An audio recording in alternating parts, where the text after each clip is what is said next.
আসসালামু আলাইকুম। আজকে আমি আপনাদের তৈরি করে দেখাবো শামি কাবাব বা টিকিয়া কাবাব।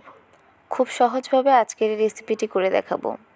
ভালো লেগে থাকলে রেসিপিটি শেয়ার করতে ভুলবেন না। তাহলে চলুন রেসিপিটি শুরু করা যাক। আজকের রেসিপিটির জন্য আমি আগে থেকেই গরুর মাংস এবং বুটের ডাল লবণ দিয়ে সিদ্ধ করে রেখেছিলাম।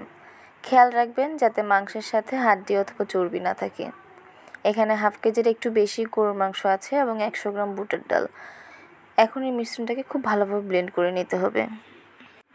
ভালোভাবে উল্টে পাল্টে দিব যাতে ভালোভাবে ব্লেন্ড হয়। আমি এরকম মিহি করে ব্লেন্ড করে নিয়েছি। আপনারা চাইলে পাটায় বেটেও নিতে পারেন।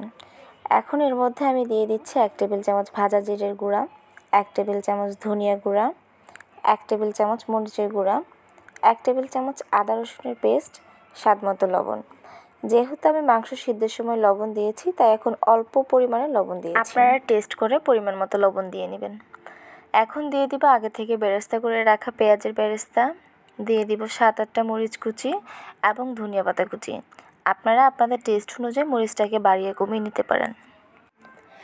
এখন দিয়ে দিব 2টা ডিম। এই ডিমটা কাবাবের জন্য খুবই প্রয়োজন, কারণ ভাজার সময় ডিমটা মিশ্রণটাকে ধরে রাখে, এটা খুলে আসে না।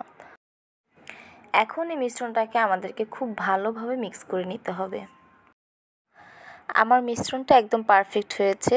যদি কোনো কারণে কাবাব তৈরিতে ডিম দেওয়াতে কারো মিশ্রণটা নরম হয়ে যায়, সেক্ষেত্রে টোস্ট বিস্কিটের গুঁড়া আপনারা এখানে ব্যবহার করতে পারবেন। আপনারা চাইলে কাবাবগুলোকে সংরক্ষণ করেও খেতে পারবেন। সেক্ষেত্রে একটা এয়ারটাইট বক্সে ভরে ডিপ ফ্রিজে রেখে প্রায় 2 মাসের মতো সংরক্ষণ করে খেতে পারবেন। এখন আমি একটা ফ্রাই প্যানে পর্যাপ্ত পরিমাণে তেল গরম করে এক এক করে কাবাবগুলো ছেড়ে দিয়েছি।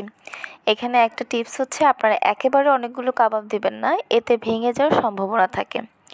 এখন এটাকে উল্টে পাল্টে ভেজে নেব। আপনারা দেখতেই পাচ্ছেন আমার কাবাবগুলো কি সুন্দর কালার চলে এসেছে। এখন এক এক করে উঠিয়ে নিব।